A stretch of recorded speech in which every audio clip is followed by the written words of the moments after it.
두 번째, 하나, 둘. 안녕하세요, 서대원입니다. 오늘은 저번에 약속드렸던 국어 영역에 대해서 얘기를 해볼까 해요. 자, 국어 영역. 물론 이 영상은 국어를 공부하시는 많은 분들이 보시면 도움이 되실 건데 고3을 메인으로 말씀을 드리도록 할게요. 국어 영역. 그건 일단 두 가지로 나눌 수가 있죠. 문학과 비문학. 그리고 문학은 시와 소설, 수필은 소설에 넣어서 얘기하도록 할게요. 그리고 비문학은 여러분들이 많이 아시는 줄글들, 인문, 사회, 과학, 기술, 예술 등 이런 것들이 있을 거고, 그 다음에 국어 영역 앞에 나오는 거, 화법, 문법, 작문이 있을 거예요. 그래서 이것을 이제 국어 영역을 순서대로 얘기를 해볼까 하는데, 그 얘기를 해보기에 앞서서 제가 두 가지는 이렇게 하면 좋고 효과가 좋습니다 라고 말씀을 못 드리는 두 가지 부분이 있어요. 그게 바로 비문학에서는 화법, 문법, 작문 부분이고, 문학에서는 시 부분이에요. 시에 대해서는 이따가 또 말씀드리겠지만, 화법, 문법, 작문 같은 경우에는 저는 문제지 앞에 나와 있는 화법, 문법, 작문은 이렇게 푸는 거예요. A and B이기 때문에 A도 있고 B도 있어야 돼요. 이런 거에 대해서 공부를 딱히 안 해봤어요. 이게 책을 읽어오던 습관이 있어서 그런 걸지도 모르겠지만, 그 책을 읽어오던 습관이라는 경험치는 물론 많은 도움이 되겠지만, 초중고 때 어떤 거를 읽은 것만으로도 충분히 저는 그 경험치가 충분하다라고 생각을 해요. 물론 더 많은 경험치면 좋겠지만, 그렇기 때문에 EBS 교재 있잖아요. EBS 교재를 통달하시는 것만으로도 저는 충분히 그 문제를 풀 수 있는 감을 익히실 수 있다고 생각을 해요. 그래서 저는 EBS 교재의 화법, 문법, 작문 파트를 마스터 하신다면 충분히 여러분이 원하시는 성적을 내실 수 있을 거라고 생각을 해요. 그 다음에 넘어가서 이제 시 파트를 제가 이렇게 확실하게 말씀을 드릴 수 없는 이유가, 저는 시를 느끼는 방식으로 공부를 했어요. 고등학교 1학년 때부터 고3 때까지 같은 국어 선생님이셨어요. 물론 과목마다 국어 선생님이 여러 분 계셨지만 일단 한 분이 계속 같이 올라오셨었거든요. 근데 그분의 가르침 방식이 시를 느끼는 방식의 가르침이셨어요. 그래서 저는 그걸 믿고 한 2, 3년 했더니 수능 치기 한 2달 전쯤에 그게 터진 거죠. 그래서 그 이후에는 현대시, 근대시 쪽은 거의 안 틀렸어요. 그래서 시를 느끼는 방법에 대해서는 제가 간략하게 말씀드릴 거고, 먼저 고전시. 고전시는 일단 마음가짐이 중요한 것 같아요. 고전시는 유한하다. 고전시는 정해져 있다. 고전시 너무 많아 이것보다는 고전시는 유한하다. 왜냐하면 2019년 2018년 이때 나왔던 시가 고전시가 될 수는 없잖아요. 그죠? 그리고 문제를 많이 풀어보신 분들은 알겠지만 계속 같은 시가 나와요. 문제만 바뀌어서. 그렇기 때문에 고전시는 유한하다는 마음으로 문제를 많이 풀어보시는 걸 저는 추천드립니다. 물론 모든 시험이 문제를 많이 풀어보는 게 좋아요. 하지만 문제를 많이 풀어보는 거에 특화된 파트가 고전시라는 거죠. 그래서 이거는 이제 문제를 많이 풀어보시는 걸로. 그리고 사자성어는 무조건 암기입니다. 이거는 다른 방법이 없어요. 근데 이걸 쉽게 외우는 방법은, 저는 친구들끼리 사자성어로 대화하는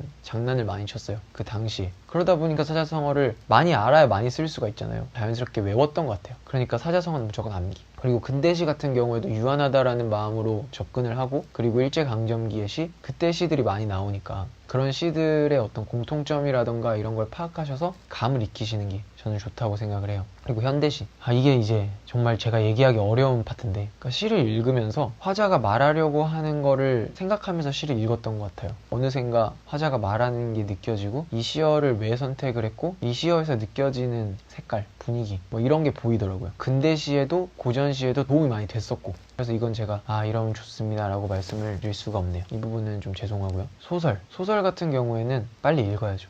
문제를 먼저 읽고 거기에 맞는 부분을 찾아서 읽고, 저는 이게 훨씬 오래 걸리더라고요. 저는 먼저 지문을 읽어요. 빠른 속도로 읽은 다음에 문제를 보고 문제에서 원하는 부분으로 가서 다시 읽어요. 이걸 엄청나게 빨리 하는 거를 훈련하시는 게 전 좋다고 생각해요. 이건 비문학에도 적용이 되니까.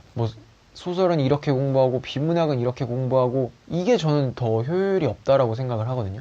이건 이렇게 풀고 저건 이렇게 풀고 요건 이렇게 풀고 다 그냥 한 방법으로 푼 다음에 그 한 방법을 훈련해서 그 한 방법의 스페셜리스트가 되는 게 저는 가장 좋은 방법이라고 생각해요. 국어 영역이 사실 읽고 문제 푸는 거잖아요. 처음부터 끝까지. 그러면 읽고 푸는 거에 스페셜리스트가 되는 게 저는 가장 베스트라고 생각을 했고, 그렇게 공부를 했어요. 그리고 이렇게 하면 좋은 게 뭐냐면, 많이 읽을 수가 있어요. 한 번 읽는 것보다 2번 읽는 게 낫고, 2번 읽는 것보다 3번 읽는 게 낫거든요.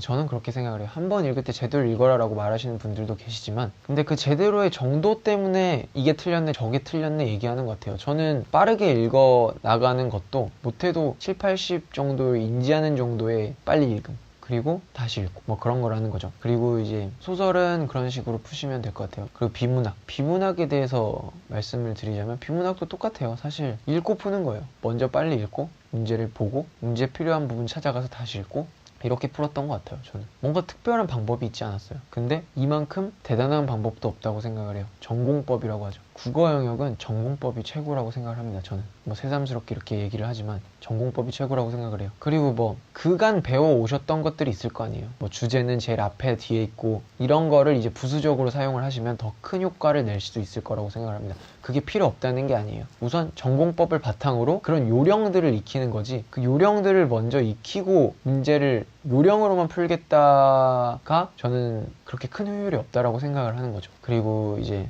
뭐 어쩌다 보니까 다 얘기를 했네요. 시는 제가 말씀드릴 수 있는 게 별로 없고, 소설 비문학은 파트를 나눴지만 사실 전공법이 가장 좋다라고 말씀을 드렸고, 그리고 그 문제를 푸는 방식은 모르면 넘어가는 거예요. 넘어가서 다시 돌아올 때 보이는 게 있기 때문에 문제는 그런 식으로 푸셨으면 좋겠어요. 제가 이렇게 뭐 뭔가 특별한 게 있는 것처럼 말씀드린 것 같은데 사실 특별한 게 없어요. 국어 영역은 자기 자신과의 싸움이라고 생각을 해요. 정말 어떤 과목보다 성적이 정말 계단 형식으로 오르는 과목이라고 생각을 하기 때문에 인내심을 가지고 꾸준히 전공법으로 공부를 하신다면 어느 순간 갑자기 10점, 20점이 오르고 따로 공부를 하지 않은데도 그 점수가 유지되고, 그러다가 10점, 20점이 오르고 또 유지가 되고, 이런 과목이라고 저는 생각을 하기 때문에 자신을 믿고 외길로 공부하는 것이 좋다고 생각을 해요. 여기저기 휘둘리지 마시고. 그리고 뭐 이렇게 제가 몇 개 빠뜨렸을 수가 있는데 궁금한 게 계시면 댓글로 달아주시면 제가 성심성의껏, 아니면 개인적으로 연락을 주시면 제가 성심성의껏 대답해 드리도록 하겠습니다. 국어 영역 오늘 영상 요약은